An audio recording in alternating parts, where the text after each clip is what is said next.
saya mulai. Assalamualaikum warahmatullahi wabarakatuh. Selamat malam Bapak Ibu semua. Salam sejahtera juga untuk kita semua. Semoga sehat selalu Bapak Ibu, dimanapun Bapak Ibu berada. Di malam hari ini, kami dari Guru Inovatif Indonesia akan melanjutkan kelas bimbingan eksklusif untuk buku ber-ISBN.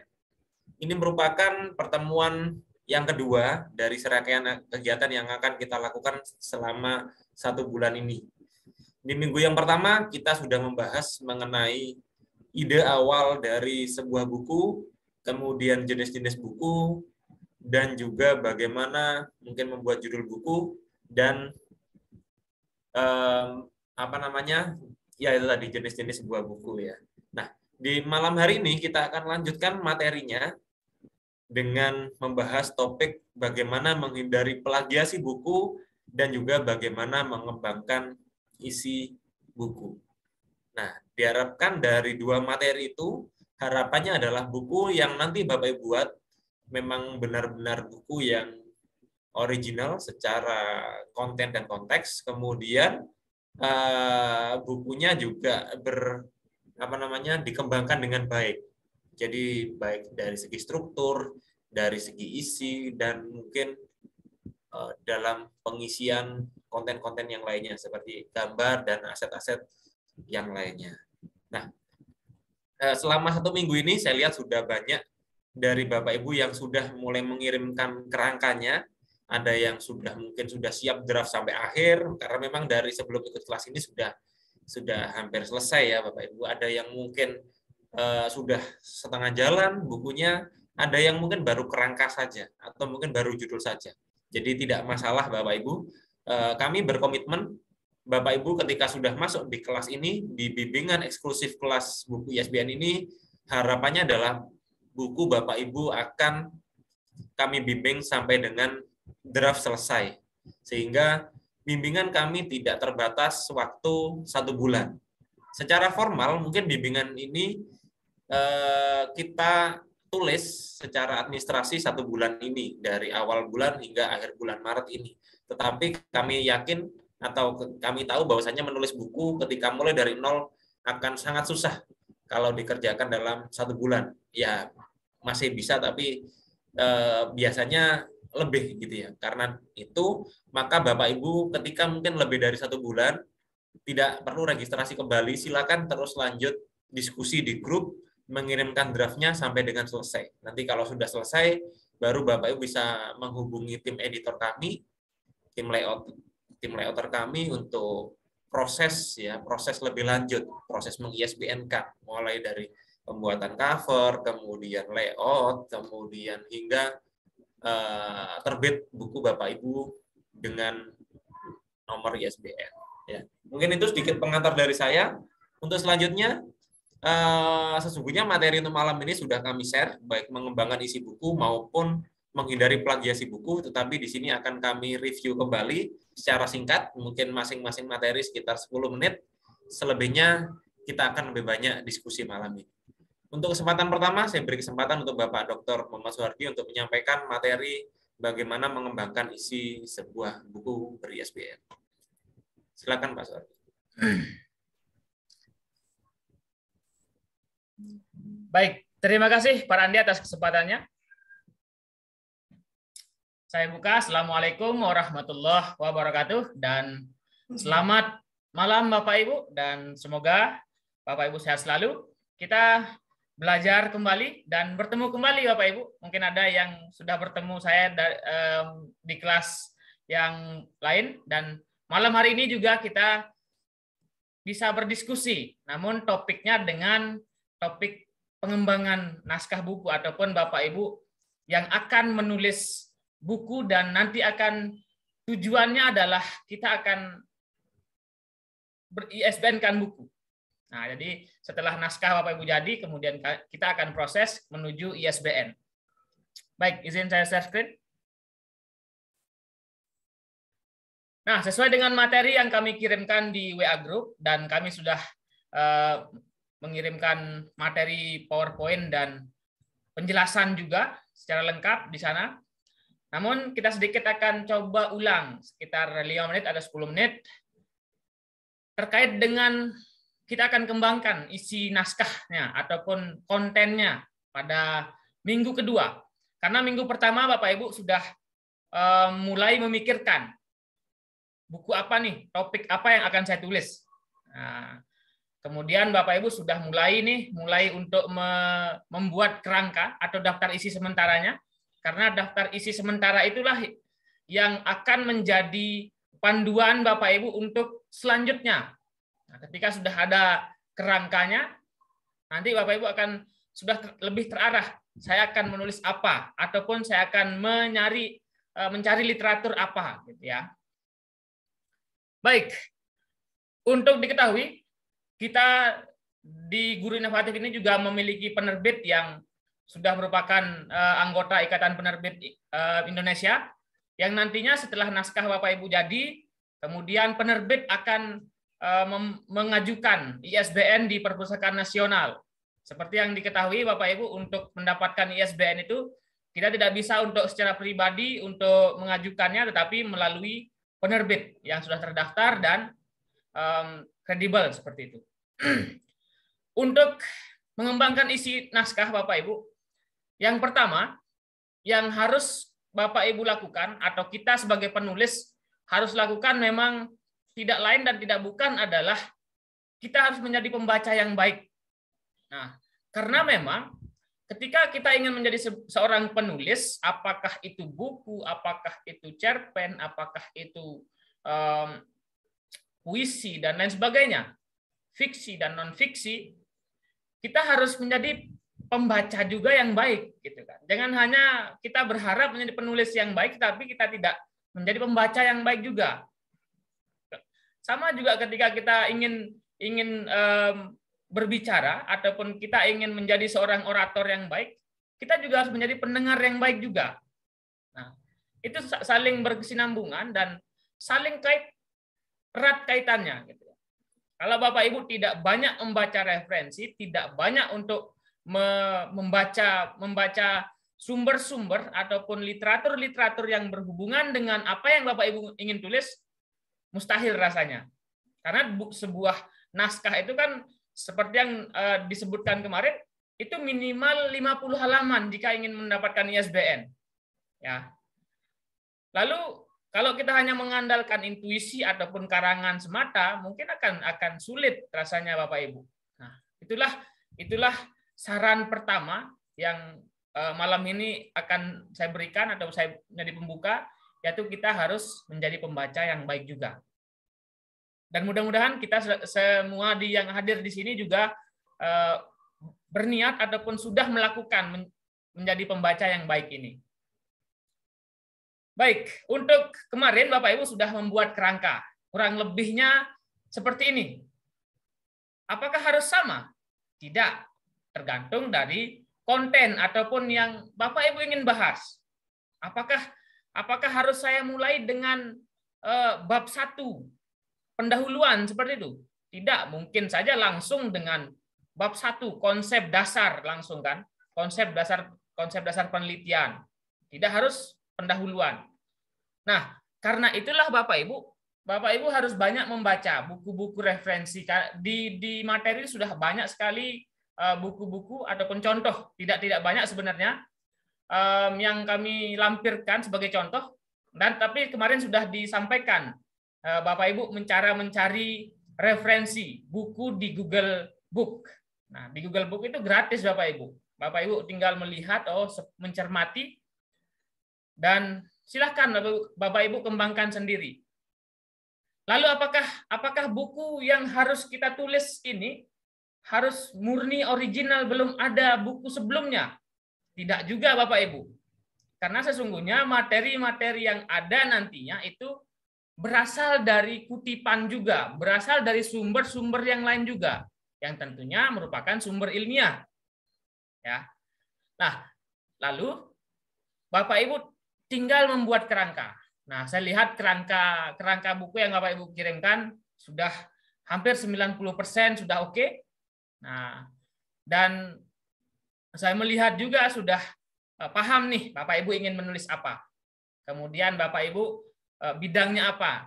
Dari buku yang kita tulis terlihat bidang kita apa, kemudian minat kita apa, profesi kita apa. Karena memang sesungguhnya yang Bapak Ibu tulis itu adalah bagian dari keahlian ataupun profesi Bapak Ibu.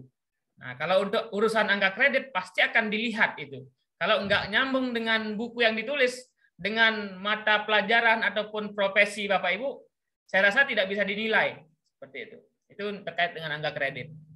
Kemudian ini terkait dengan buku teks pendidikan atau buku teks yang Bapak Ibu tulis, apakah itu terkait dengan konsep buku tentang metode penelitian, buku terkait dengan evaluasi pendidikan, buku terkait dengan mungkin buku apalagi buku statistik, buku matematika, itu silahkan bisa menulis, dan ini salah satu contoh. Kemudian ada juga buku modul atau modul pembelajaran. Nah, seperti yang saya sebutkan kemarin, tidak harus Bapak Ibu sama, tetapi paling tidak ada komponen-komponennya. Nah, seperti komponen dari pendahuluannya apa, kemudian materinya apa, kemudian evaluasi dan daftar pustakanya di dalam modul itu ya. Nah, ini Bapak Ibu, dan semoga ini menjadi inspirasi. Kami tidak bisa akan langsung membimbing full gitu ya, full Bapak Ibu dalam harus seperti ini, harus seperti itu. Karena ini adalah murni dari kita sendiri, apa yang kita akan ingin tulis.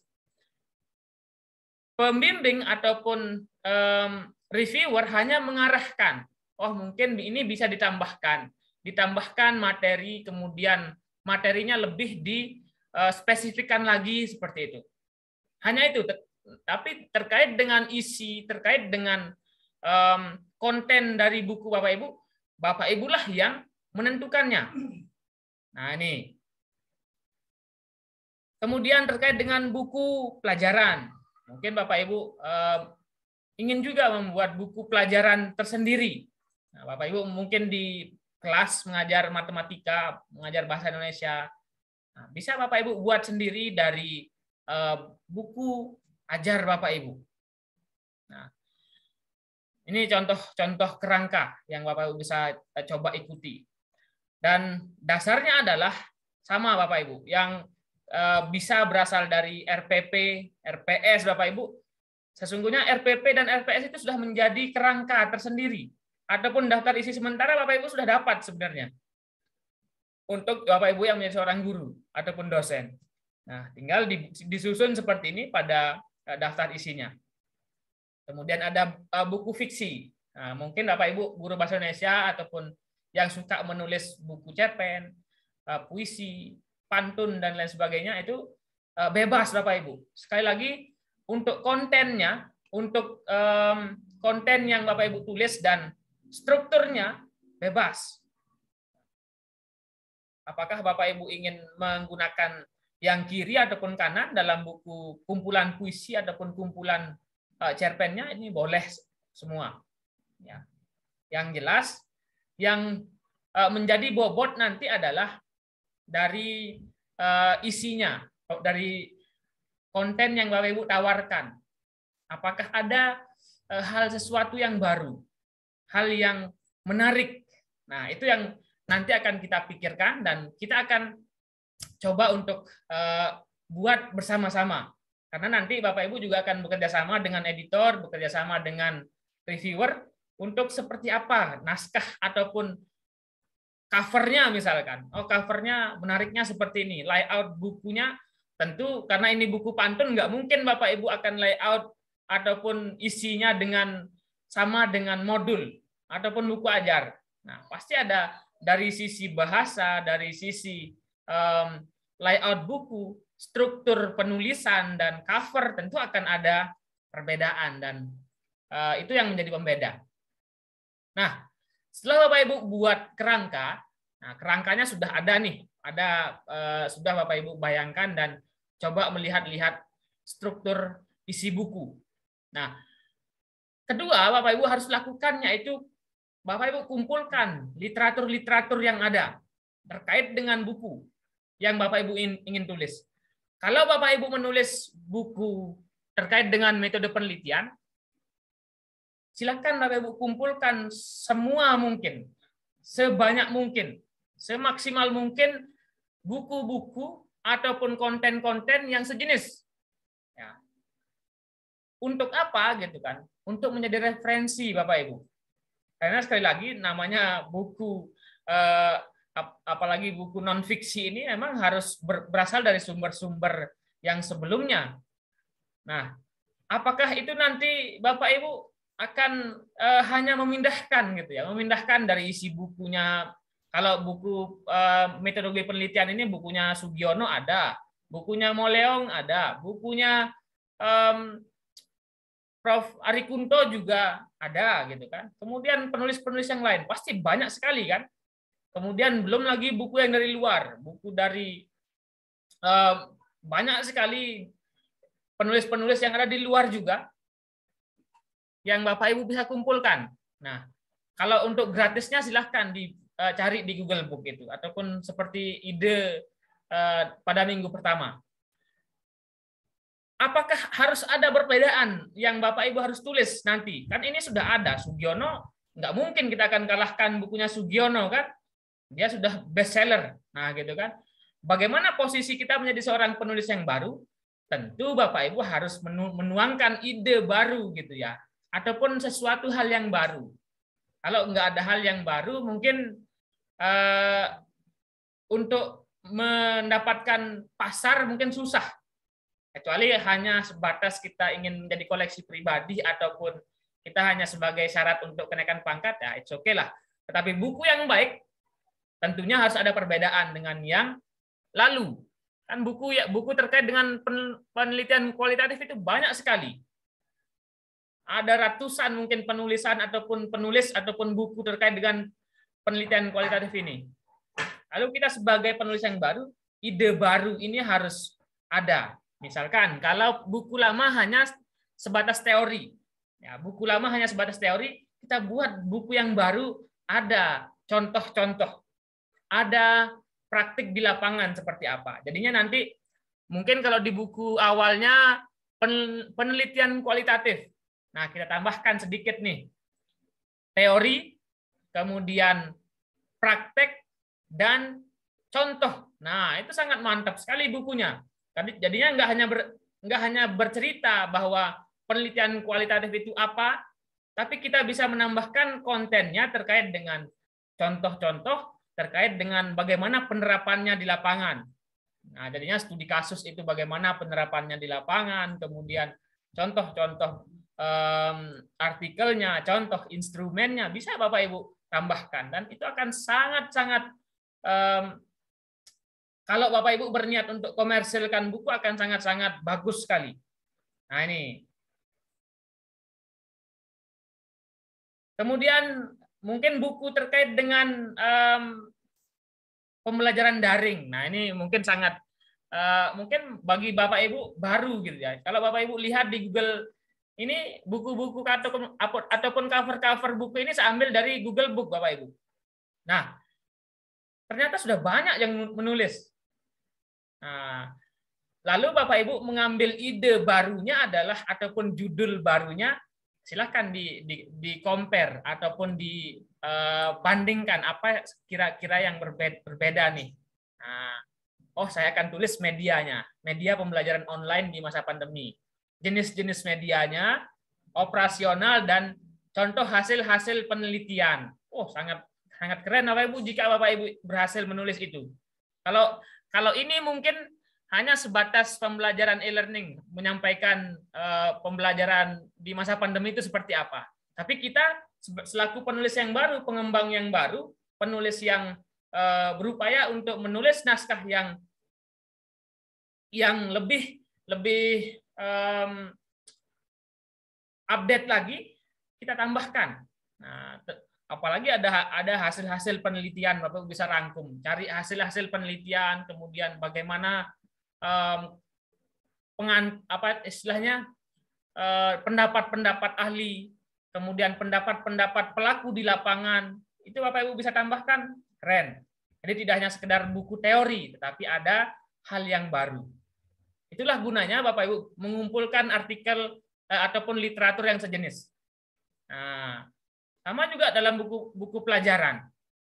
Kalau Bapak Ibu melihat buku pelajaran IPS terpadu itu, ada yang dari penerbit Yudhistira, ada yang penerbit dari Erlangga, kemudian ada penerbit dari Gramedia. Oh, penerbit besar semua itu Bapak Ibu.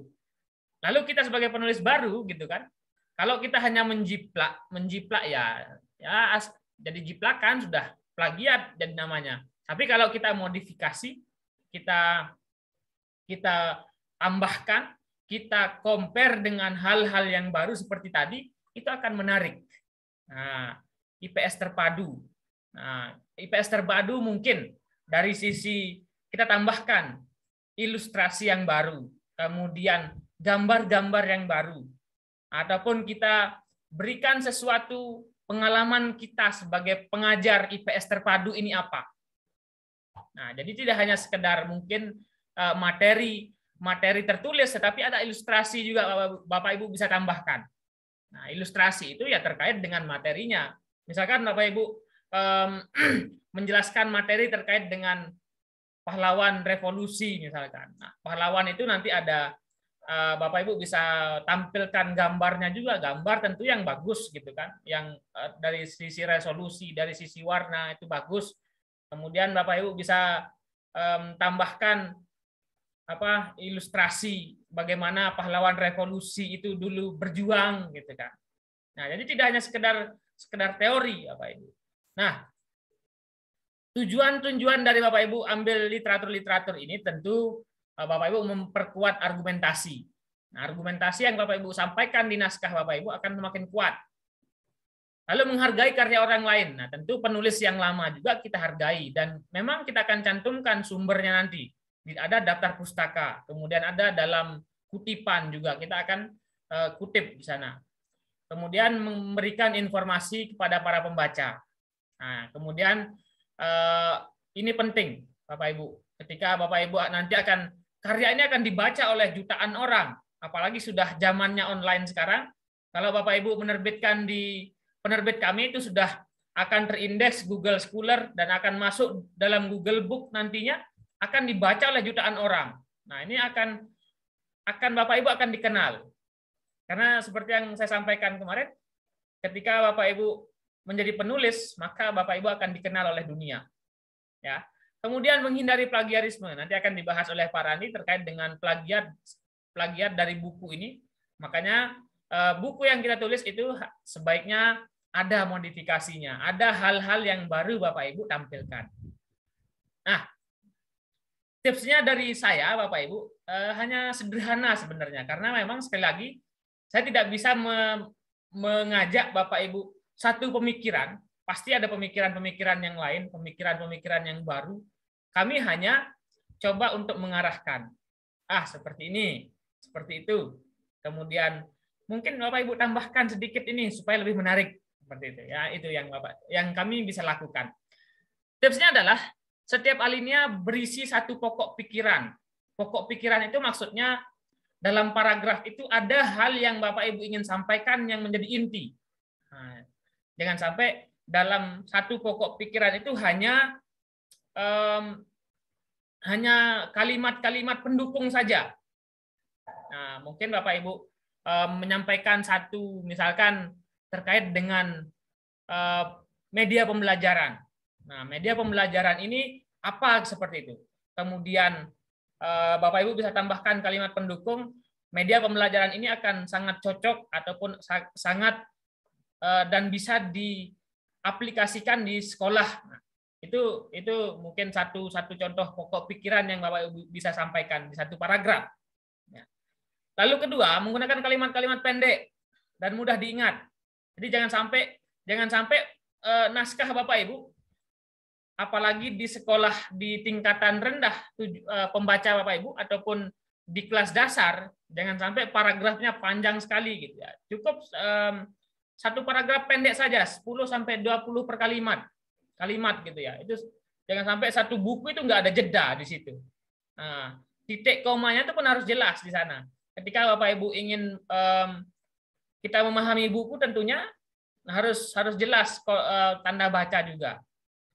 Lalu setiap halaman dibuat menarik dan mudah secara verbal maupun visual. Nah, ini nanti Bapak Ibu akan bekerja sama dengan editor ketika naskah konten Bapak Ibu sudah selesai, nanti akan diberikan saran, tambahkan gambar. Mungkin ini bisa ditambahkan ilustrasi.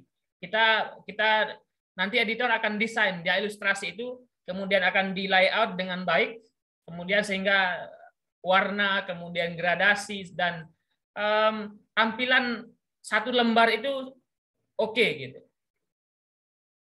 Nah, ini juga Bapak Ibu, tuliskan kalimat motivasi mungkin. Nah, sebelum membuka bab gitu ya, sebelum membuka kontennya, mungkin Bapak Ibu tampilkan satu kata motivasi atau kalimat inspirasi seperti yang saya sebutkan tadi. Kalau kita ingin mengenal dunia gitu kan, maka kita harus membaca. Jika kita ingin dikenal dunia, maka kita harus menulis. Nah, kita kemudian barulah muncul bab gitu kan, bab 1 gitu kan, menjadi penulis handal gitu kan. Kemudian setelah dibuka bab 2-nya, Bapak Ibu tambahkan lagi kalimat inspirasi ataupun gambar ilustrasi siapa penulis hebat di negeri ini. Nah Bapak Ibu misalkan Yusuf Hamka misalkan. Kemudian Bapak Ibu tulis kata mutiaranya atau Pramudia Anantatur. Bapak Ibu tulis kata ataupun kalimat inspirasinya. Nah, itu akan sangat menarik untuk naskah Bapak Ibu. Saya yakin tidak hanya pribadi kita ataupun rekan-rekan kita yang membaca, tapi akan dibaca oleh seluruh dunia. Terima kasih materinya, dan sekali lagi, menulis itu butuh ketekunan, kesabaran, ketelatenan, dan dalam merangkai kata menjadi kalimat menjadi paragraf sehingga mendapat satu naskah yang terbaik. Jadi memang tidak mungkin Bapak Ibu selesai dalam 1 hari, 1 minggu, 1 bulan pun kita sebagai penulis pemula ya akan sulit. Nah, oleh karena itu kami akan bimbing sampai dengan naskah Bapak Ibu selesai. Terima kasih Pak Randi, dan kita akan banyak diskusi nantinya. Saya kembalikan ke Pak Randi. Baik, terima kasih Pak Suwardi atas penyampaian materinya. Berikutnya akan saya bahas, mungkin sedikit saja Bapak Ibu, ini merupakan materi tentang menghindari plagiasi. Mungkin Bapak Ibu yang sudah sering menulis pasti sudah paham dengan plagiasi ini, atau mungkin ikut kelas kami yang kegiatan yang lain juga secara konteks juga sama, plagiasi karya tulis ilmiah baik di artikel ataupun karya tulis ilmiah yang lain ataupun buku. Saya rasa topiknya sama, yaitu adalah menghindari plagiasinya, caranya sama. Kita akan bahas. Nah, secara garis besar bagaimana menghindari plagiasi sebuah buku. Nah, untuk secara materi lengkap sudah kami share, mungkin ini hanya kita review kembali. Mungkin sedikit saya bahas bahwasanya plagiarisme dalam karya tulis ilmiah itu apa? Itu adalah suatu penjiplakan atau pengambilan karangan. Bisa karangan, bisa pendapat dari orang lain tanpa mencantumkan sumber, atau di sini diberi catatan bahwasanya seolah karangan itu pendapat kita sendiri. Nah, ini berlaku bukan hanya untuk fiksi, non fiksi, tapi fiksi juga bisa. Tetapi kalau bedanya, kalau fiksi tidak, cara penulisannya tidak seperti karya tulis ilmiah gitu ya. Yang penting selama kita mengarangnya dengan karangan kita sendiri ya sudah, kita tidak perlu bingung mencari rujukan gitu ya. Kalau inspirasi boleh. Nah, kalau ini di sini konteksnya akan saya bahas tentang tulisan-tulisan ilmiah seperti buku teks, buku materi dan yang lainnya. Nah, mungkin ini dampak plagiasi, kasus-kasus plagiasi tidak perlu saya bahas. Yang jelas sudah cukup banyak kasus-kasus yang terjadi sehingga kasus itu seringkali munculnya tidak dalam waktu dekat. Misalkan ada seseorang yang melakukan plagiarisme gitu ya, mencontek buku secara hampir penuh. Kadang ketahuannya bukan 1 hari 2 hari. Dalam kasus-kasus yang saya paparkan bahkan bisa 4 tahun kemudian. Nah, kemudian bisa sampai 10 tahun kemudian. Nah, itu jadi jangan sampai Bapak Ibu seperti itu mencoba plagiasi, dilihat dulu perkembangannya, dilihat, oh 1 bulan aman ini, 2 bulan aman, 1 tahun aman, berarti tidak masalah. Bukan. Bisa jadi 4 tahun lagi atau berapa tahun lagi bisa tersandung masalah. Jadi memang dari awal harus atau sangat diusahakan memang Bapak Ibu menghindari plagiasi. Nah, apa yang harus dilakukan untuk plagiasi karya tulis ilmiah? Dalam hal ini buku juga merupakan sebuah karya tulis ilmiah gitu ya. Yang pertama, Bapak Ibu pahami jenis-jenis plagiasi, kemudian pahami cara teknik menulis citasinya dan parafrasenya, dan yang terakhir bisa gunakan bantuan web atau plagiarism checker aplikasi. Nah, ini silakan bisa digunakan. Nah, plagiasi yang dimaksud di sini dari sebuah buku bukan hanya dilihat dari judul. Kalau judulnya kebetulan mirip atau bahkan sama, itu tidak masalah Bapak Ibu. Kadang ada yang takut gitu ya, atau dari kelas ini atau di bulan lalu bertanya, Pak, judul saya takutnya mirip atau mungkin sama persis dengan judul yang lain. Ya tidak apa-apa Bapak Ibu, tidak perlu takut kalau judulnya sama. Misalkan judul Bapak Ibu metode penelitian, Bapak Ibu cari, ya bukan hanya satu, bahkan ada hampir 100 judul buku judulnya metode penelitian atau metodologi penelitian. Jadi nggak perlu takut kalau judulnya sama, karena ya judul itu hanya sebatas judul ya. Jadi sama halnya lagu, mungkin ada judul lagunya sama, tapi kalau isi lagunya beda, ya berarti dianggap berbeda. Nah, yang dianggap plagiasi kalau lagu itu apa? Judul lagunya beda, tapi nada-nada lagunya sama lah, ini disebut plagiasi. Sama seperti karya tulis juga sama seperti itu. Yang pertama jenis-jenis plagiasi. Nah, ini saya singkat aja. Kalau ada plagiasi itu ada plagiasi langsung, mozaik, dan salah kutipan. Kalau langsung ini ya Bapak Ibu tinggal copy paste atau salin dari karya orang gitu ya, tidak diberikan sumber sama sekali. Nah, berarti itu sudah paling berat gitu ya. Copy paste ya sudah dibiarkan gitu ya, nggak dikasih sumber. Kemudian yang kedua adalah plagiasi mozaik. Plagiasi mozaik ini mengambil dari karya orang lain, diedit-edit sedikit, tidak diberi sumber. Sama ya, jadi itu juga plagiasi, tapi biasanya banyak yang lolos kalau seperti ini. Kalau dari segi catatan, cuma harus tetap Bapak memberikan sumber. Dan yang terakhir adalah salah kutipan. Di sini sebenarnya hanya kesalahan dalam proses penulisan, kesalahan dalam proses meletakkan kutipannya, dan yang lainnya. Nah, yang penting adalah Bapak Ibu ketika mengambil karya seseorang itu harus diberikan sumber. Itu catatan yang pertama. Nah, yang kedua adalah Bapak Ibu harus paham jenis-jenis kutipan, ada kutipan langsung dan kutipan tidak langsung. Dua-duanya tetap boleh dipakai. Cuma di era digital ini kutipan langsung digunakan terbatas. Kutipan langsung digunakan secukupnya, hanya terbatas pada kalimat-kalimat yang memang tidak bisa diparafrase. Seperti undang-undang, kemudian pasal, ayat-ayat, dan yang lain sebagainya yang memang kita akan kupas tuntas itu. Atau mungkin definisi dalam bahasa Inggris gitu ya, kemudian Bapak Ibu ceritakan kembali maksudnya apa, itu memang kutipan langsung. Memang boleh kita copy and paste gitu ya, copy paste gitu boleh gitu ya, boleh. Nah, yang lain yang berikutnya adalah kutipan tidak langsung. Bapak Ibu kalau ada sumber, Bapak Ibu rangkai kalimat sendiri dan tetap ditampilkan sumbernya. Itulah yang disebut dengan parafrase. Dan pada karya tulis ilmiah di zaman sekarang ini, baik artikel, buku, laporan, penelitian, dan yang lainnya, itu sudah disarankan dominan melakukan parafrase, meskipun mengutip.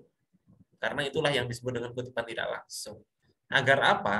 Agar terhindar dari namanya cek plagiasi yang dilakukan oleh aplikasi-aplikasi ini, gitu ya. Karena setiap pengelola jurnal, penerbit itu pasti ada namanya cek plagiasi. Ketika nanti Bapak Ibu plagiasinya tinggi, sebenarnya bukan plagiasinya tinggi ya, kemiripannya tinggi seperti ini, maka Bapak Ibu nanti bisa ditolak. Ya, contohnya seperti ini, kalau Bapak Ibu sudah 50% isi bukunya hampir sama dengan yang ada di internet, gabungan-gabungan buku yang ada di internet, maka sudah pasti ditolak di penerbit manapun. Tapi kalau masih dalam 25% sampai 50%, ya disuruh perbaiki dulu biasanya. Perbaiki dulu, ini yang harus diperbaiki karena ini kalimatnya masih mirip dengan ini dengan itu. Dan kalau kurang dari 25% itu sudah diterima dari segi kemiripan. Gitu. Jadi ini artinya selalu ada batas wajar plagiasi atau kemiripan. Jadi artinya Bapak Ibu ketika Pak saya sudah melakukan parafrase, tetapi kebetulan hasilnya masih mirip dengan yang ada di internet, nggak apa-apa Bapak Ibu. Sudah ada jatahnya di sini. Jatahnya 25%. Termasuk Pak, saya menggunakan kutipan langsung. Apa terdeteksi kemiripan? Iya, terdeteksi, tapi ada jatahnya 25%. Kan tidak mungkin Bapak Ibu menggunakan sampai kutipan langsung sampai sebanyak 25% isi buku gitu ya. Pasti ada kutipan langsung, ada tidak langsung, ada kalimat Bapak Ibu sendiri gitu. Nah, itu diberi jatah 25%. Sehingga Bapak Ibu tidak perlu terlalu khawatir tentang plagiasi selama Bapak Ibu yakin konten Bapak Ibu banyak menulis sendiri, ya. Bahkan Bapak Ibu tidak perlu mengecek dengan aplikasi-aplikasi ini, yakin saja sudah, gitu. Yakin saja sudah pasti akan lolos plagiasi ini. Dan aplikasi-aplikasi ini itu ada yang gratis, ada yang berbayar. Ya, yang gratis ya rata-rata tidak bisa mengecek keseluruhan, biasanya 1 halaman, 2 halaman gitu atau 1000 kata gitu.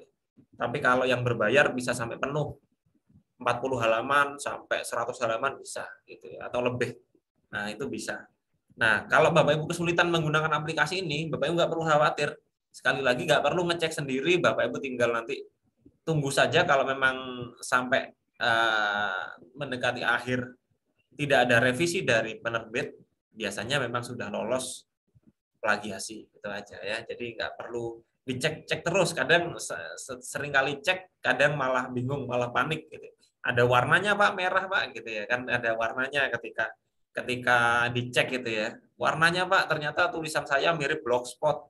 Ada warnanya Pak, ternyata tulisan saya mirip Sunario blogspot.com gitu ya. Ini ketahuan kalau copy pastenya dari Blogspot ya atau sumber-sumber lain gitu ya. Nah, tips terakhir adalah Bapak Ibu lakukan parafrase. Parafrase cara-caranya sudah saya rinci seperti ini.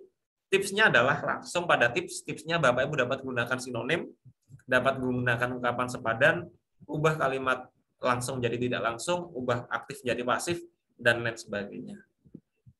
Ini contohnya kalau Bapak Ibu mengutip yang banyak seperti ini, tidak perlu diambil semua, ambillah yang penting saja dan dijelaskan dengan kalimat Bapak Ibu sendiri.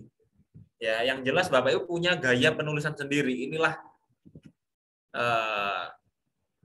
yang dimaksud dengan ide Bapak Ibu dituangkan. Sesungguhnya idenya itu bukan hanya tentang menulis kalimat sendiri, karya Bapak Ibu sendiri, tapi juga memparafrase juga sebenarnya di sana ada proses penuangan ide, konsep penulisan gaya bahasa Bapak Ibu sendiri. Jadi nggak perlu takut dengan parafrasenya, Pak. Parafrase saya takutnya melenceng jauh dari kalimat aslinya, nggak perlu takut. Yang penting selama yakin tulisan itu masih maknanya sama atau intinya sama, tulis saja udah Bapak Ibu ya. Jadi harus yakin ya. Yang penting nulis sendiri, saya yakin terhindar dari plagiasi gitu ya. Oke, mungkin itu sedikit gambaran materi dari saya sehingga sudah lengkap. Materi saya adalah sitasi dan plagiasi, kemudian materi Pak Suhardi adalah mengembangkan isi buku. Selanjutnya masih banyak waktu kami siapkan untuk Bapak Ibu agar bisa diskusi untuk malam hari ini, bisa 30 menit atau lebih kalau masih banyak pertanyaan. Yang ingin bertanya secara langsung silakan bisa klik tombol raise hand atau angkat tangan. Yang ingin bertanya lewat kolom chat Zoom silakan bisa menulis pertanyaannya di chat. Silakan Bapak Ibu, kami tunggu yang ingin bertanya secara langsung. Kita diskusi. Baik, yang pertama Ibu Siti Masitoh, silakan Bu.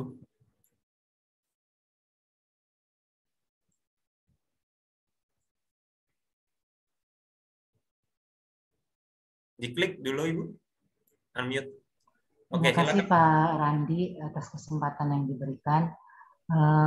Saya mengikuti semua kegiatan yang diadakan oleh Guru Inovatif Indonesia baik menulis artikel, penyusunan buku, terus ada pelatihan 2 lagi dengan waktu yang hampir tiap hari, jadi saya ikutin ya karena saya semangat banget, semangat banget pengen bergabung dengan Bapak gitu loh ya, dengan pengalaman yang saya semangat sih boleh, tapi kemampuan terbatas, saya jujur aja Pak. Jadi ya mungkin nanti dalam perjalanannya saya mencoba mengerjakan keduanya, jadi waktunya ya begitulah Pak, kadang-kadang mana pasti ada yang salah satu dikorbankan gitu Pak. Mungkin saya akan lebih dominan ke penulisan artikel, penulisan bukunya mungkin agak telat-telat gitu. Tapi saya berusaha mencoba apa yang materi Bapak, saya juga semua materi Bapak saya download, saya dengarkan sambil saya mengerjakan tugas. Jadi kadang saya mendengarkan, saya ada tugas yang lain saya tinggal. Jadi kadang-kadang juga pemahamannya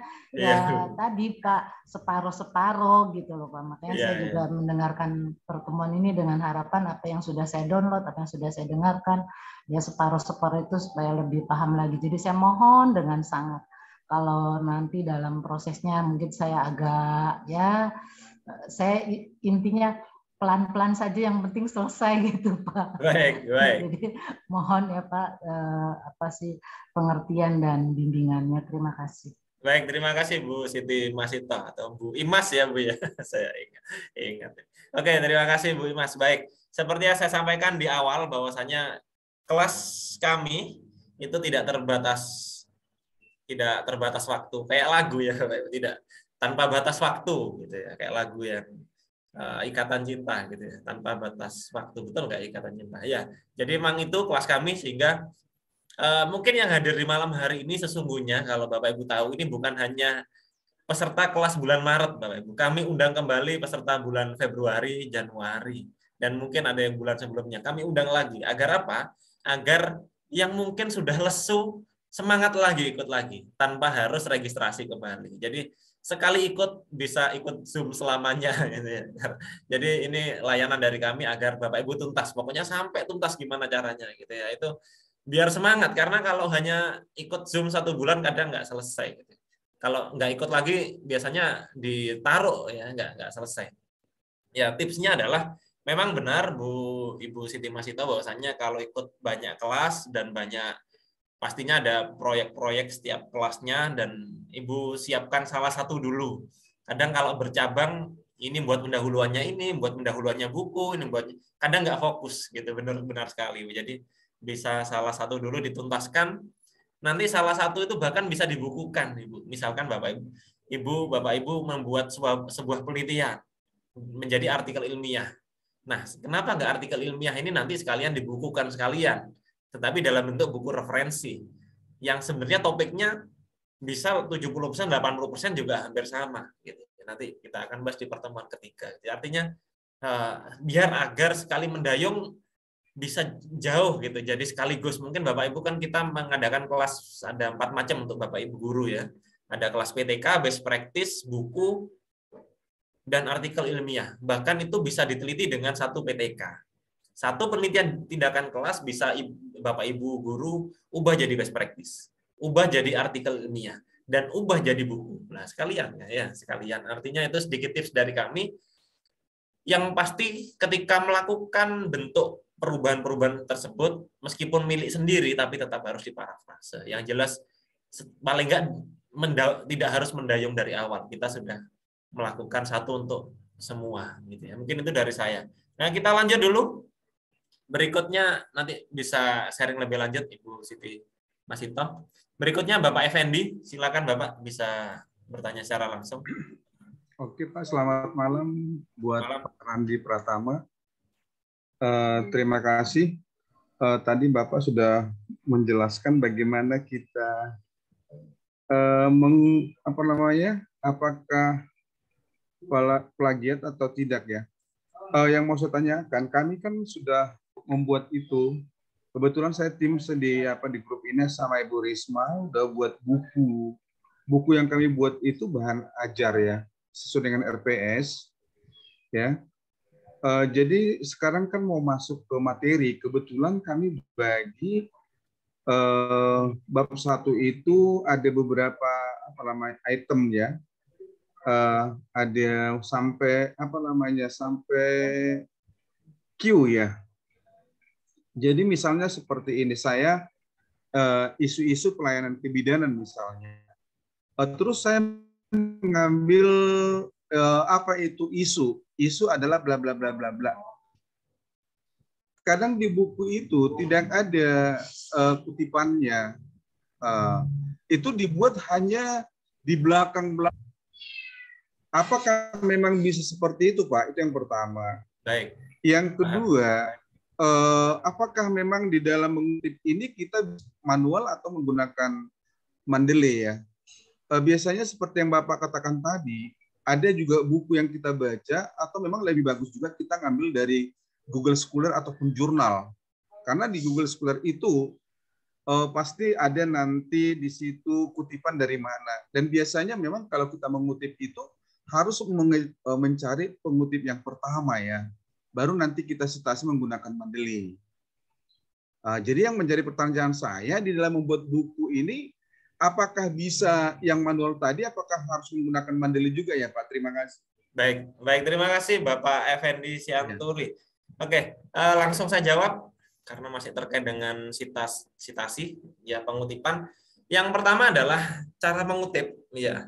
Kalau cara mengutip ini yang benar adalah yang benar, tapi memang menyesuaikan dengan pembaca, ya menyesuaikan dengan pembaca. Kalau pembaca kita sudah seperti Pak Effendi bahwasanya sudah mahasiswa, gitu ya, sudah mahasiswa atau mungkin SMA ke atas, itu memang harus sesuatu yang kita rujuk pada isi juga tertulis pada daftar pustaka, jadi sinkron, gitu ya, jadi sinkron. Tetapi kalau di buku sekolah biasanya tidak, Bapak. Ya paham saya maksudnya, Bapak. Di buku sekolah contohnya buku SMP gitu ya. Dalam buku nggak pernah ada kutipan sama sekali. Tidak pernah ada kutipan sama sekali, tetapi dalam daftar pustaka lengkap. Ya, kenapa seperti itu? Karena pembaca tidak membutuhkan, Bapak.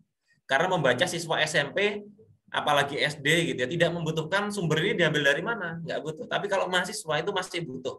Tetapi Bapak pikirkan mana yang memang sumber-sumber itu memang penting untuk diberi kutipan dan mana yang memang Bapak jelaskan sendiri gitu. Jadi tidak harus semua pengertian yang mudah Bapak berikan rujukan, sepertinya tidak perlu gitu ya. Misalkan isu adalah itu kan mungkin sesuatu yang mudah, jadi jelaskan dengan kalimat Bapak sendiri, tetapi kata kunci yang penting yang memang itu membutuhkan pendapat ahli, maka itulah yang diberikan kutipan. Kemudian yang kedua adalah tentang software pengutipan, alat bantu untuk pengutipan, yaitu salah satunya adalah Mendeley. Sesungguhnya banyak sekali, tapi Bapak tadi menyampaikan Mendeley, boleh sekali, boleh, sangat boleh sekali Bapak. Dengan adanya Mendeley, ketika Bapak Ibu sudah terbiasa menggunakan Mendeley, nantinya akan lebih bagus dan sinkron. Tetapi saya beri catatan bahwasanya ketika Bapak Ibu kesulitan menggunakan Mendeley, jangan dipaksa. Karena seringkali banyak yang memaksakan pakai Mendeley, ternyata orang itu tidak mahir, akhirnya banyak keplesetnya. Kepleset artinya apa? Dilempar Mendeley gitu ya, ternyata banyak yang tulisannya masih acak-acakan, nggak diperbaiki, masih tulisan di daftar pustaka gitu ya. Atau mungkin ada yang, Pak bentuknya kok gini, bentuknya tidak sesuai dengan teknik penulisan daftar pustaka yang ada di Indonesia, kok munculnya bentuknya kayak gini lah. Artinya kalau memang ingin menggunakan, sangat boleh sekali, sangat bagus sekali, tetapi pastikan bisa menggunakan dengan baik. Kalau memang tidak bisa, manual saja tidak apa-apa. Ya, di semua penerbit juga sama, tidak apa-apa dengan manual gitu ya. Mungkin itu dari saya. Mungkin menambahkan Pak Suwardi? Ya, cukup Pak Randi. Oke, baik. Kita lanjut pertanyaan berikutnya. Bapak Hasimi dari IAIN. Ya, Assalamualaikum warahmatullahi wabarakatuh. Waalaikumsalam. Pertama ini semangat, kadang-kadang naik turun nih Pak. Iya, baik Bapak. Lagi udah tuan. Yang kedua, menyambung dari kalimat pertama dengan kedua itu biar nyambung, biar berurutan dia itu kayak mana caranya. Idenya nyambung di antara yang bait pertama dengan alinea pertama dengan alinea kedua. Itu saya rasa dua dulu, Pak. Baik, Terima kasih, baik. Pak. Baik, silakan Pak Suwardi bisa direspon untuk mengembangkan kalimat. Nah, yang pertama mungkin ya semua pasti kita pernah merasakan naik turun motivasi, kemudian terkadang sekarang semangat, besok lemah lagi gitu ya. Tentunya memang Bapak Ibu sudah tepat ada di komunitas ini, komunitas Guru Inovatif Indonesia ini, dan kami berikan layanan mungkin kalau kita sebut sampai jadi karyanya gitu ya, sampai selesai, sampai Bapak Ibu tuntas gitu ya. Makanya kami undang lagi, ayo kita diskusi sampai berkali-kali kami kirimkan lagi link Zoom, ayo kita diskusi. Meskipun lewat Zoom meeting, tetapi dan juga lewat WA group, insya Allah Bapak Ibu jika memang fokus, insya Allah akan selesai juga. Nah, sedikit saya berikan motivasi nih. Buku-buku yang sudah terbit, tadi Pak Sianturi juga sudah sudah berkelompok dengan Bu Risma. Kebetulan kemarin sudah selesai terindeks Google Scholar buku Bu Risma. Nih kita Bapak Ibu buka di Guru Inovatif Indonesia. Google Book, Pak. Google Book. Oh, di Google Book ya. Atau nanti aja dah. Yang kami langsung terbitkan di sini. Kami yang sudah nah, misalkan ini kita buka. Nah, ini adalah Google Book nih. Ketika Bapak Ibu buka materi ataupun judul bukunya, ini sudah muncul dari materi pertamanya, nah, kemudian sampai dengan selesai Bapak Ibu bukunya di sini, ada di sini. Memang ada beberapa buku yang hanya preview saja modelnya, jadi tidak lengkap semua di Google Book ini, tapi cukup untuk bisa untuk membuat ataupun membantu kita mendapatkan referensi buku. Nah, ini buku-buku ini berasal dari kelas publikasi juga. Kelas publikasi, semua buku yang diterbitkan ini adalah berasal dari peserta-peserta kelas publikasi. Terkait dengan menyambungkan kalimat. Nah, itulah pentingnya sekarang. Pertama, sudah ada kerangka nih. Bapak Ibu ingin bahas terkait dengan pengertian terlebih dahulu. Nah, pengertian ini kan sudah jelas nih apa yang akan kita bahas. Jadi tidak akan mungkin kita akan masuk ke sub yang lain dulu.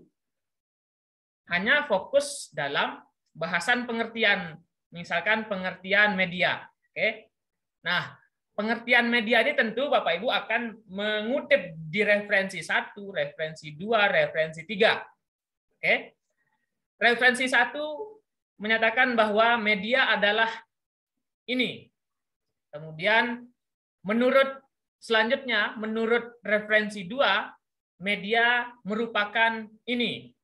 Nah, lalu menurut referensi 3, menurut referensi 3 2010 misalkan, media dapat dikatakan seperti ini. Oke. Itu sudah klop pembahasannya agar Bapak Ibu tidak bingung untuk menyambungkan kalimat nantinya, karena setiap sub dari pembahasan dalam buku itu sudah ada masing-masing judulnya, sehingga Bapak Ibu tidak perlu bingung nantinya, kecuali nanti ada paragraf-paragraf baru ataupun sambungan-sambungan baru terkait dengan penjelasan itu. Nah, tentu tinggal ditambahkan kata penghubungnya berdasarkan ketiga pendapat di atas, gitu ya.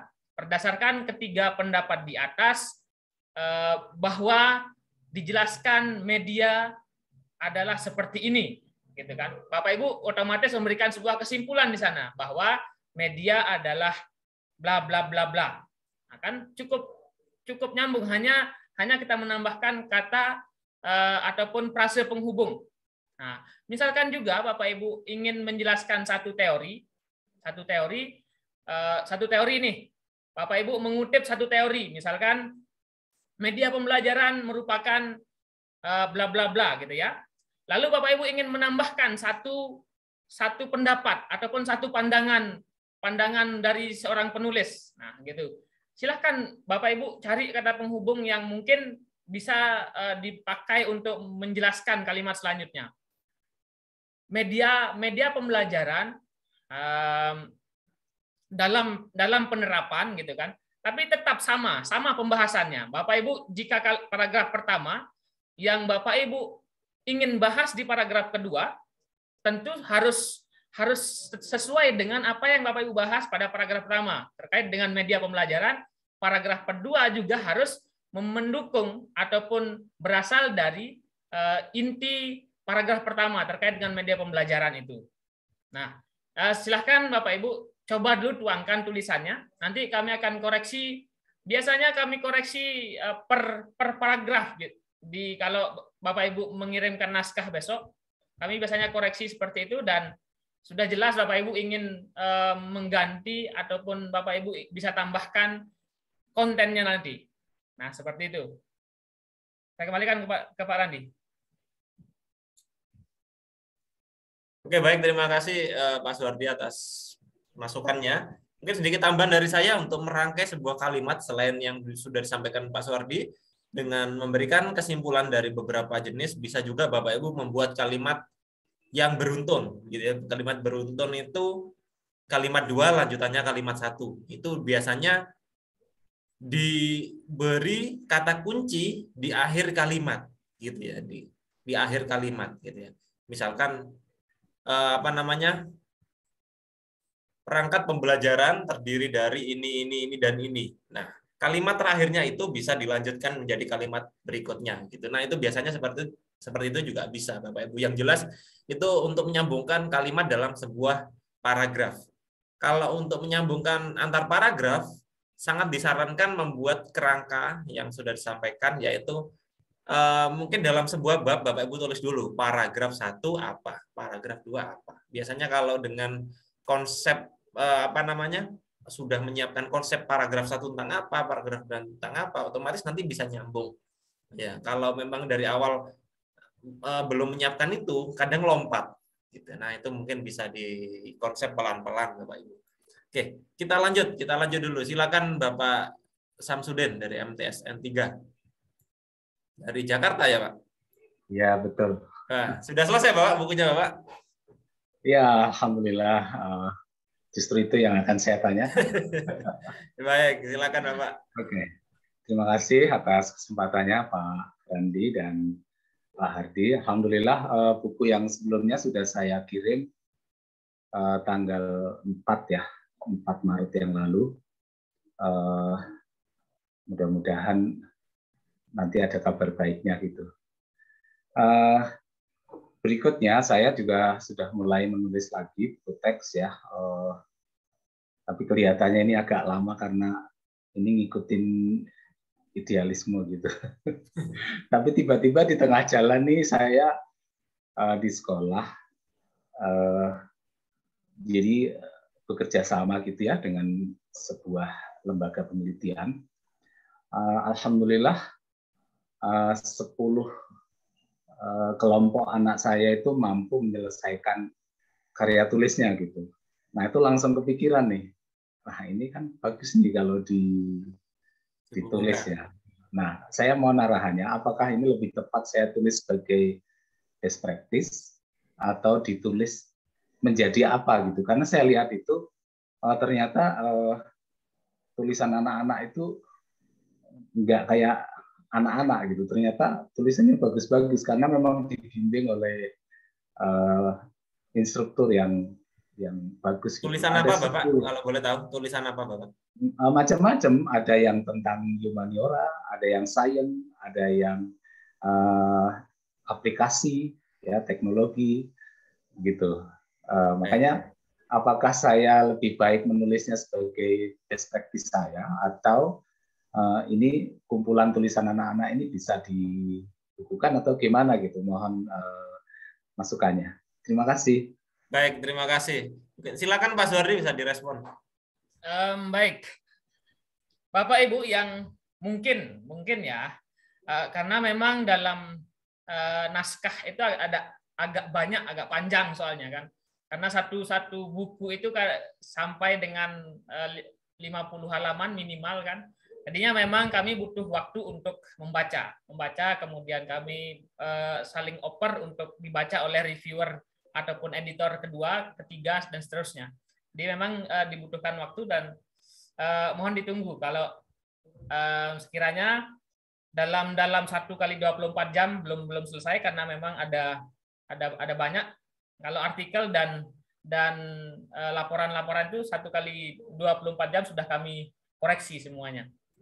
Lalu untuk saran ini kan dari tulisan-tulisan mungkin siswa-siswi Bapak Ibu, mahasiswa Bapak Ibu kan. Kalau best practice Pak Syamsuddin itu adalah hal yang pernah Bapak Ibu lakukan untuk mungkin meningkatkan semangat ataupun karya menulis anak-anak.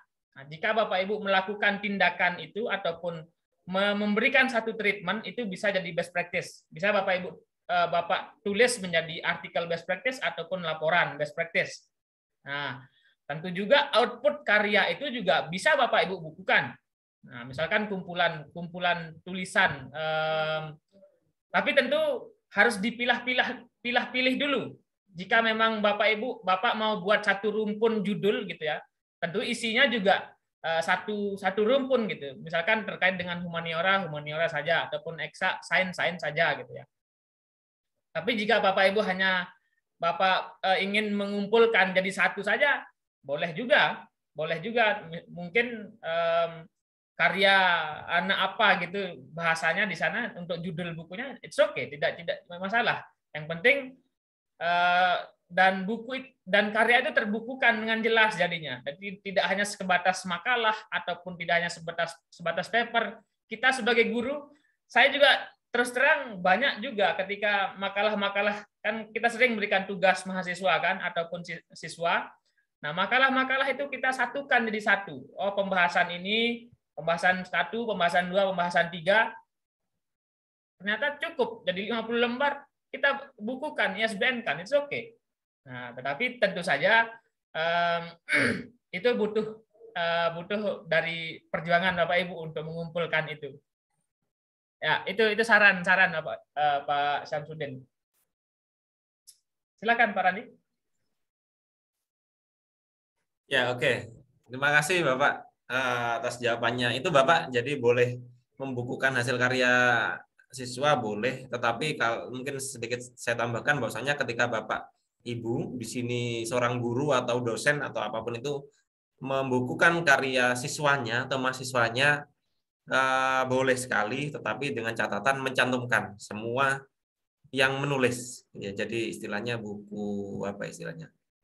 Buku chapter atau buku serampai ya, atau bunga rampai gitu. Boleh sekali Bapak. Atau kalau Bapak tadi menyampaikan membuat konsep buku best practice juga boleh, tetapi lebih catatan adalah cerita Bapak kenapa itu dianggap best practice. Best practice adalah suatu tindakan Bapak yang memberikan sebuah dampak gitu. Jadi lebih arahnya bukan kepada artikel siswanya sesungguhnya, tetapi lebih pada step by step apa yang Bapak lakukan sehingga Bapak memberikan kebijakan tertentu misalkan atau memberikan tindakan tertentu yang membuat siswa-siswa menghasilkan karya tersebut. Karya tersebut sesungguhnya boleh dilampirkan juga di akhir-akhir hasil-hasil karyanya, tapi lebih dominan tentang langkah-langkah Bapak. Gitu. Sehingga artinya apa? Artinya adalah ketika nanti ada kepala sekolah yang ingin melakukan langkah seperti Bapak, bisa membaca karya Bapak. Oh, seperti ini gitu ya, kerjasama yang dilakukan. Oh, seperti ini tindakan yang dilakukan atau kebijakan yang dilakukan. Oke, kita lanjut. Berikutnya, Ibu tadi Bu Risma jadi tanya nggak ya? Sebentar. Saya unmute. Udah habis waktu Pak, takut mengganggu. Sehingga tadi reaksinya saya berhentikan. Boleh kalau ingin tanya, boleh Bu. Oh ya. Oke, terima kasih Pak. Assalamualaikum warahmatullahi wabarakatuh. Selamat malam untuk Pak Randi, Pak Suhardi, dan semua teman-teman yang bergabung di dalam kelas Guru Inovatif. Alhamdulillah tadi modulnya itu salah satunya adalah modul saya, teman-teman, nggak promosi, tapi menyampaikan ke teman-teman semua bahwa prosesnya sangat simpel. Dalam hitungan beberapa hari kita cek, tapi kita memang harus ikuti ketentuannya. Boleh ya Pak, ini best practice juga ya Pak, menyampaikan ke teman-teman. sudah cepat, pelayanannya itu sangat baik gitu ya, simple, mudah, ringkas dan cepat dan humanis gitu. Setiap apa pertanyaan kita pasti selalu dilayani. Walaupun Pak Soehardi dan Pak Randi itu menyampaikan ada ribuan kontak di dalam WA-nya, tapi saya merasa tersanjung rasanya, karena setiap saya bertanya via chat WA itu nggak sampai 24 jam pasti sudah direspon, malah kadang hanya beberapa menit sudah direspon, padahal saya yakin bapak-bapak sangat waktu dan aktivitasnya sangat tinggi gitu, tapi itu suatu apresiasi yang luar biasa untuk kita semua.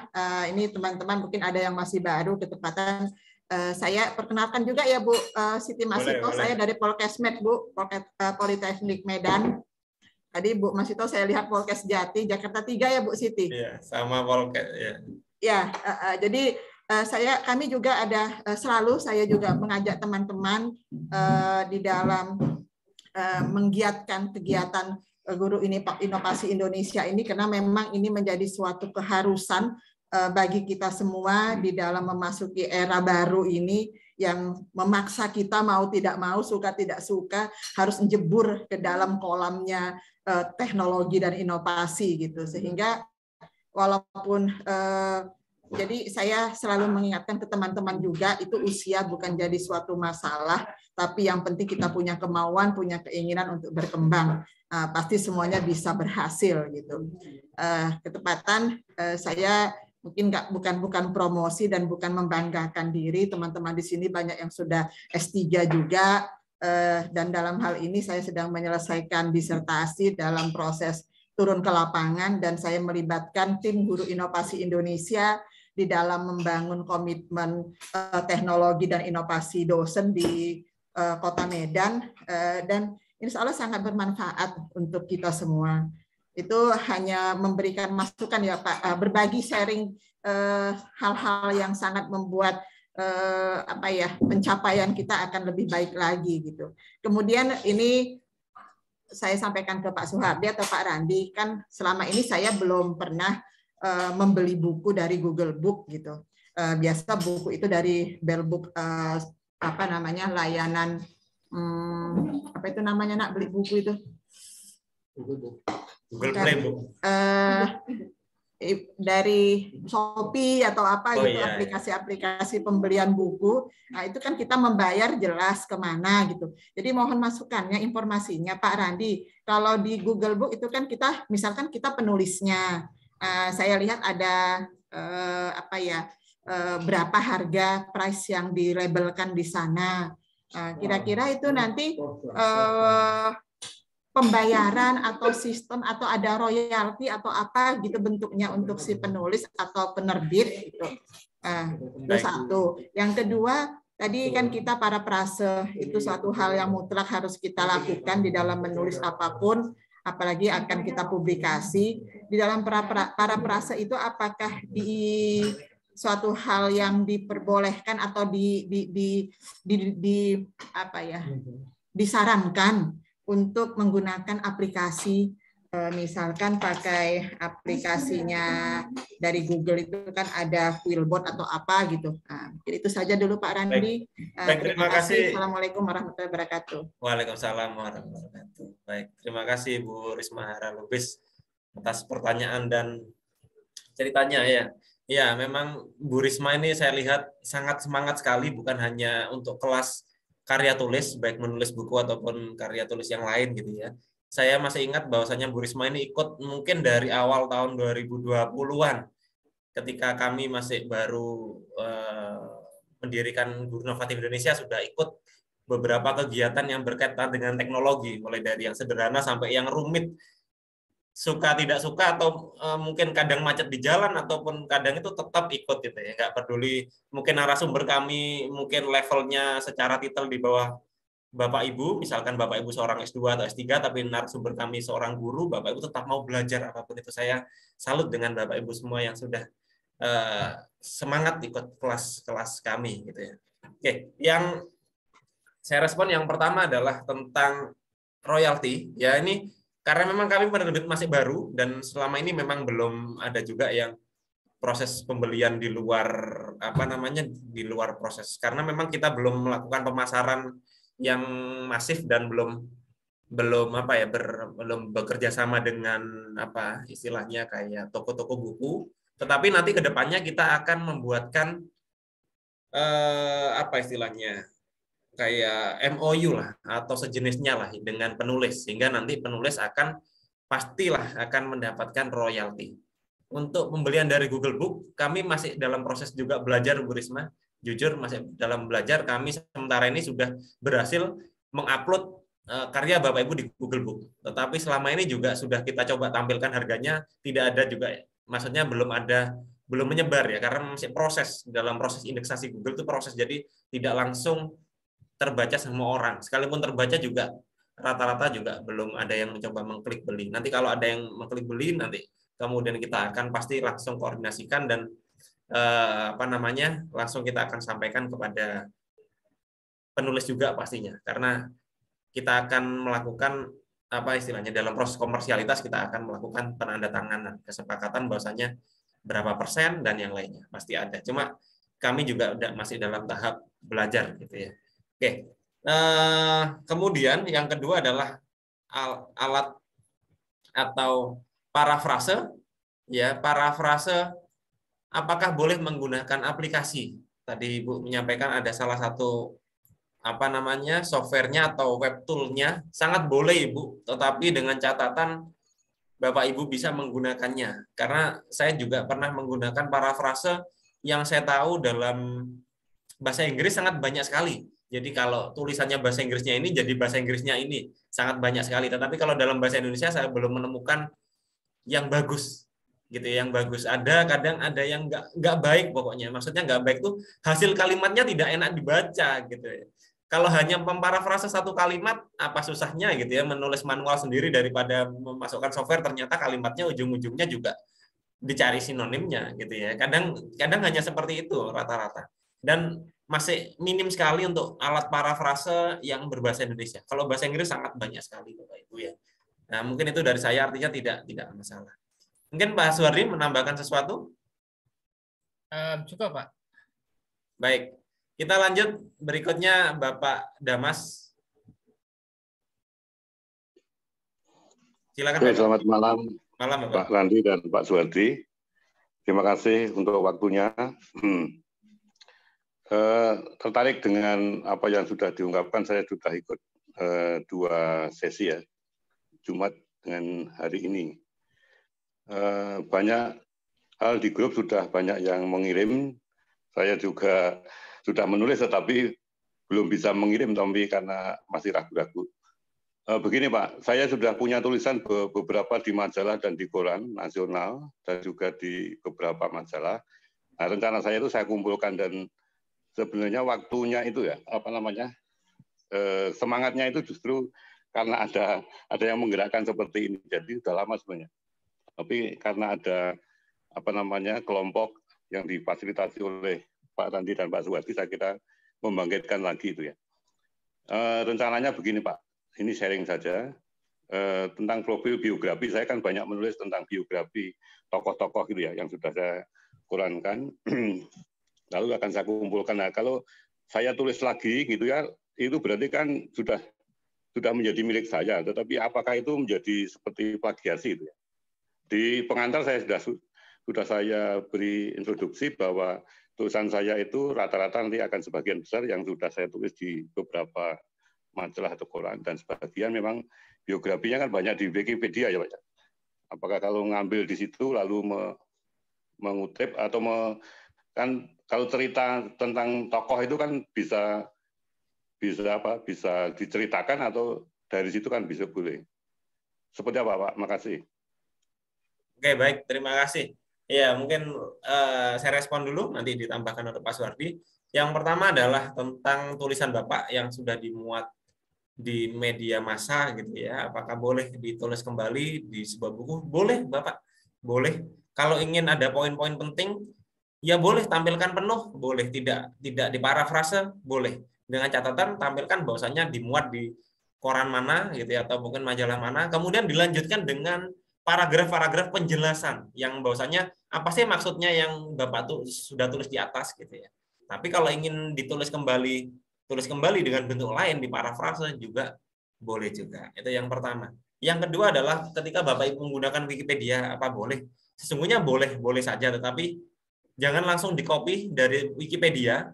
Di Wikipedia itu ada sumber di bawah itu. Nah, itu ada sumber-sumber aslinya yang Bapak Ibu harus kejar. Biasanya sumber-sumber asli di bawah itu akan lebih kredibel daripada sumber Wikipedia. Coba nanti salah satu sumber nanti sebelah bawah itu ada, mungkin saya contohkan ya nanti. Sebentar. Ada web-web yang arahnya akan web resmi biasanya, tapi harus benar-benar Bapak pilih mana yang web resmi, mana yang tidak. Misalkan apa ya, pembelajaran atau mungkin apa ya, geografi Wikipedia gitu ya. Oke, saya coba Wikipedia aja bahasa Indonesia. Nah ini ya kan, misalkan Bapak Ibu mengambil dari sini, nah ini akan ada tulisan ini dua ini ya, dua. Maka ini nanti ada beberapa yang sumbernya sesungguhnya ada gitu ya. Nanti ada yang bisa mengarah lah, ini ada sumber-sumber. Nah ini coba bisa diklik, biasanya ada yang mengarah pada web resmi biasanya. Nah seperti apa itu? Bisa digali lebih lanjut. Nah ini bisa. Arahnya nanti akan, buku elip.go.id. Ini akan sumbernya akan sumber resmi Bapak Ibu. .go.id kan .government. Ini akan lebih resmi daripada Bapak Ibu tampilkan sumber Wikipedia. Gitu ya. Paham maksudnya ya Bapak Ibu. Jadi ini yang dimaksud. Jadi ketika Bapak Ibu mengambil suatu kalimat di Wikipedia, oh ini kalimat ini dari mana ya gitu ya. Oh nomor 37. Klik 37 sini otomatis akan ke bawah. Nanti akan yang mana ya 37 itu 37 Nasution dan Lubis ini ya. Nah, nanti akan diklik. Oh ini konsep dasar IPS. Klik konsep dasar IPS. Nah, otomatis akan terdownload ternyata ya. Otomatis akan terdownload. Sebentar, coba saya download. Hasilnya akan seperti ini Bapak Ibu. Nah, jadi buku resmi. Buku yang bisa benar-benar Bapak Ibu rujuk dengan yakin bahwasanya ini valid daripada mengambil dari Wikipedia tadi. Padahal sumber utamanya Wikipedia tadi. Nah, itu yang dimaksud. Jadi tidak lagi sumbernya Wikipedia, tapi sumbernya buku yang catatan di bawah Wikipedia atau mungkin website-website resmi yang diambil Wikipedia tadi. Mungkin itu dari tambahan dari saya. Mungkin ditambahkan Pak Suhardi. Baik, sedikit tadi informasi buat Bapak Ibu para penulis. Ketika nanti naskah buku Bapak Ibu sudah selesai kemudian di ISBN kan, kami akan mengirimkan kontrak untuk penulis, kemudian penerbit, kemudian ada royaltinya nantinya, lalu itu ditandatangani oleh penulis dan penerbit. Kemudian untuk jumlahnya nanti akan jelas sekali di kontrak itu berapa persennya. Itu yang akan dilakukan. Nah, ini akan sedang proses penyusunan naskah kontraknya terlebih dahulu dan kami akan kirimkan nanti. Lalu terkait dengan buku Bapak Ibu, apakah Bapak Ibu menulis buku fiksi ataupun non fiksi? Seperti tadi buku terkait dengan kumpulan tokoh-tokoh ya, ataupun tokoh-tokoh geografi ataupun tokoh-tokoh apa saja, tokoh revolusi kah atau tokoh apa gitu ya. Sesungguhnya memang tidak ada untuk buku teks pelajaran, khususnya mungkin di sekolah menengah dan dasar gitu ya. Untuk sumber itu tidak di apa istilahnya tersamarkan sumbernya. Nah, dan memang sebaiknya gitu ya. Sebaiknya memang dikombinasi, tidak hanya menjelaskan tokoh-tokoh, foto kemudian biografi gitu kan. Nah, apakah bisa nggak nyampe 50 halaman? Itu pertanyaannya nanti selanjutnya. Mungkin Bapak Ibu bisa compare di buku pelajaran IPS terpadu itu. Misalkan. Nah, dari sisi ilmu geografi ada di sana, kemudian mungkin kemudian ada fotonya, kemudian ada sejarahnya, lalu apa kaitannya dengan pelajaran juga itu bisa dimasukkan di sana agar naskahnya semakin kompleks, tidak hanya sekedar mencantumkan foto kemudian biografi saja.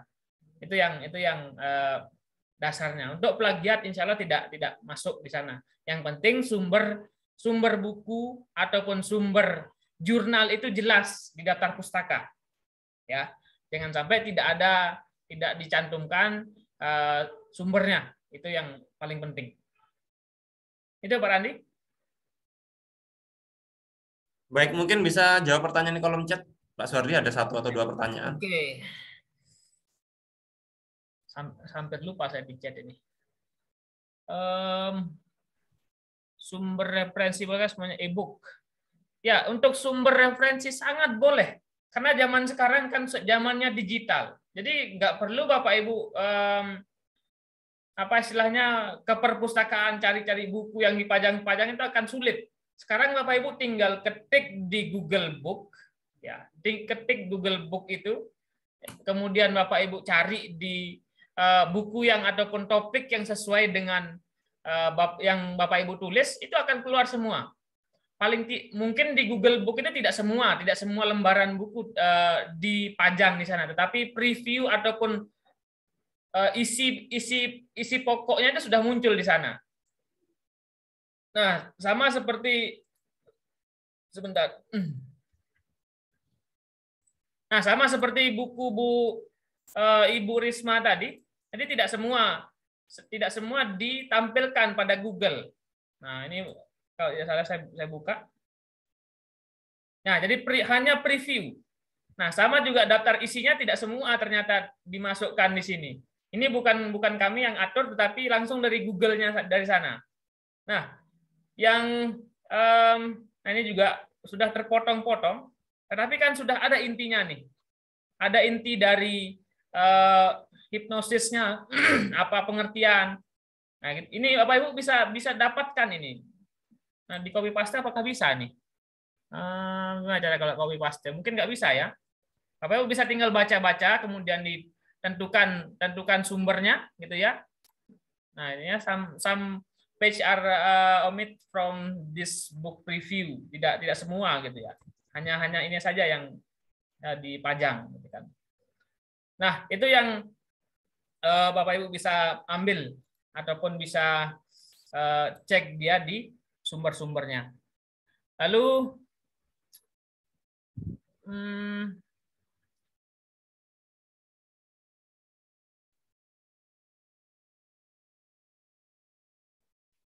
menulis buku dengan cara ide-ide yang ada di otak kita kan kalimat dengan baik. Ya, ide pasti ada di dalam pikiran kita. Ketika kita ingin tuangkan dalam bentuk tulisan. Sekali lagi, jika berbentuk buku fiksi, ya buku fiksi seperti cerpen itu kan murni mungkin berasal dari imajinasi, dari pikiran, dari hayalan gitu ya. Itu bisa Bapak Ibu tuangkan dalam tulisan. Tetapi kalau buku non fiksi seperti buku pelajaran, modul dan lain-lain itu memang wajib untuk harus ada referensinya, gitu ya. Nah, ini yang Bapak Ibu kalau terkait dengan bagaimana tipsnya buat ide-ide itu muncul. Nah, sekali lagi tadi ya konsep ide itu sudah dijelaskan dari awal. Bapak Ibu tentu harus banyak membaca, kemudian silahkan renungkan apa yang Bapak Ibu ingin tulis. Lalu cari waktu-waktu yang tepat untuk Bapak Ibu menulis. Nah, waktu-waktu itu adalah Bapak Ibu sendirilah yang tahu kapan waktu yang baik buat ataupun kapan waktu yang rileks buat Bapak Ibu nulis. Nah, itu silahkan diterapkan. Dan sekali lagi dimulai itu yang penting. Karena kadang kita kebanyakan berbicara, kemudian berteori, tapi nggak nulis-nulis gitu kan. Nah, mulai saja dulu, tidak perlu Bapak Ibu pikirkan parafrasenya, jangan dipikirkan kontennya dulu full gitu ya. Yang penting sudah ada kerangkanya gitu ya, kerangka, kemudian silahkan ditulis saja dulu, ditulis sampai full, jangan pikirkan titik koma dulu. Itu bagian terakhir nanti. Nah, barulah jika sudah ada terlihat naskahnya sudah hampir jadi, nah baru mungkin Bapak Ibu baca-baca, oh ini kalimatnya tidak dimengerti, ini titik komanya salah. Barulah Bapak Ibu stepnya seperti itu. Lalu bisa kita taruh history kalau buku aja mau tetapkan, Bu Erwin. Ya, untuk penulis Bapak Ibu pasti dalam satu buku ada biasanya bagian belakang nih, bagian belakang ada biografi, itu silahkan bisa dicantumkan. Lalu jika ada kerabat, teman yang membantu, apakah itu layout, editor, kemudian dari sisi kontennya, silahkan dicantumkan. Nah, jangan sampai yang membantu kita tidak cantumkan di sana. Biasanya buku itu tidak apa istilahnya, nggak mungkin rasanya kita hanya sendiri yang kerjakan itu dari naskahnya, layoutnya. Ada nama-nama orang nanti di sana. Tetapi Bapak Ibulah yang menjadi penulis utama. Mungkin yang kedua dan ketiga nama-nama yang ada pada layout buku pada bagian pertama itu pasti ada orang-orang tertentu yang membantu Bapak Ibu. Bu, cerita rakyat apakah bisa? Bisa. Karena guru bahasa Indonesia tidak harus menulis buku teks saja gitu ya. Boleh Bapak Ibu kumpulan puisi, kumpulan cerita rakyat, boleh. Cerita rakyat di daerah-daerah kita sangat banyak sekali. Mungkin itu perlu dikumpulkan untuk cerita-cerita buat anak-anak kita gitu kan. Sangat bagus idenya. Nah, tinggal Bapak Ibu kreasikan nanti ada ilustrasinya, ilustrasi baru terkait dengan cerita-cerita rakyat itu. Terus modul pembelajaran, apakah sebelum penulisan tujuan pembelajaran harus memasukkan RPP, SK indikator? Ya, Bapak Ibu untuk modul ataupun buku ajar silahkan boleh Bapak Ibu masukkan RPP, RPS ataupun ada indikator pembelajaran itu silahkan dimasukkan bagian awal di bagian pendahuluan. Nah, sudah ada contoh-contohnya Bapak Ibu, bisa dilihat karena itu salah satu bagian yang dijelaskan dalam modul, ada petunjuknya terlebih dahulu. Nah, itu. Kemudian ya untuk semangat sekali lagi banyak sekali yang mungkin hanya apa istilahnya turun naik semangatnya. Bapak Ibu untuk semangat itu memang kita sendirilah yang tujuan Bapak Ibu di kelas ini adalah untuk menulis. Jadi tidak perlu Bapak Ibu pikirkan yang lain. Fokus dalam menulis. Makanya kami tidak pikirkan presensi, kita tidak usah pikirkan daftar hadir apapun namanya itu. Tujuan Bapak Ibu di sini adalah menulis dan membuat sebuah karya khususnya di buku ber-ISBN. Nah, silakan untuk fokus dalam konten saja. Tidak perlu Bapak Ibu pikirkan, gimana covernya nanti ini, gimana layoutnya, saya ngetiknya jangankan layout, naskahnya saja masih amburadul gitu kan. Itu adalah urusan penerbit Bapak Ibu. Bapak Ibu hanya menyiapkan isinya saja. Nah, sama seperti buku Bu Risma tadi, tidak seperti ini awalnya. Nah, tapi dibantu oleh penerbit untuk layout seperti ini. Nah, ini hanya Word mungkin dulu. Nah, kemudian dibantu untuk didesain supaya ya adalah kelihatan menarik gitu ya. Lalu apa lagi Pak Randi? Silakan Pak Randi, saya kembalikan. Baik, saya rasa cukup Pak Suhardi untuk malam ini karena ternyata tidak terasa Bapak Ibu. Ya, sudah lebih dari jam 20.30 waktu Indonesia bagian Barat. Artinya kita masih ada satu pertemuan lagi Bapak Ibu di hari Jumat depan ya. Hari Jumat depan nanti juga kami undang kembali Bapak Ibu yang bulan Februari, Januari dan sebelumnya kami undang kembali agar tetap semangat melanjutkan tulisannya. Ya, sebelum saya tutup ada sedikit informasi ya, promo kegiatan yaitu kegiatan di akhir pekan ini yaitu masih terkait dengan buku kebetulan Bapak Ibu. Nah, di sini ketika Bapak Ibu ingin mendesain buku, sebenarnya bisa mendesain cover sendiri, bisa mendesain gambar-gambar sendiri, bisa dengan bantuan Canva. Nah, silakan yang tertarik untuk kelas ini, silakan Bapak Ibu bisa mendaftar kelas ini. Hasilnya seperti apa, Pak? Kebetulan sudah dibuat hasilnya oleh Mas Lendi ini, Pak Lendi, salah satu guru yang kreatif. Hasilnya ternyata sangat wow ya. Ternyata ini hasil dari Canva, Bapak Ibu, bukan dari Microsoft Word atau apa. Dengan Canva hasilnya seperti ini. Kalau digeser, silahkan pilih halaman yang ingin Anda tuju. Selamat datang. Silahkan pilih halaman yang ingin Anda tuju. ya, tampilannya menarik sekali, Bapak Ibu. Ini dibuat dengan Canva, dan untuk membuat seperti ini nanti akan dibahas oleh Pak Lendi, Mas Lendi ya, karena masih muda ini. Silakan yang berminat bisa bergabung besok di kelas membuat e-book dengan menggunakan Canva. Ya, mungkin selama ini belajar Canva untuk poster, ternyata bisa juga untuk seperti itu dikaitkan dengan beberapa aplikasi yang lain. Mungkin itu sedikit informasi dari saya. Kita jumpa lagi di hari Jumat depan, Bapak Ibu. Tetap semangat, semangat selalu dalam menulis, sehat selalu, lancar aktivitasnya. Bisa saya akhiri. Assalamualaikum warahmatullahi wabarakatuh. Salam guru inovatif Indonesia.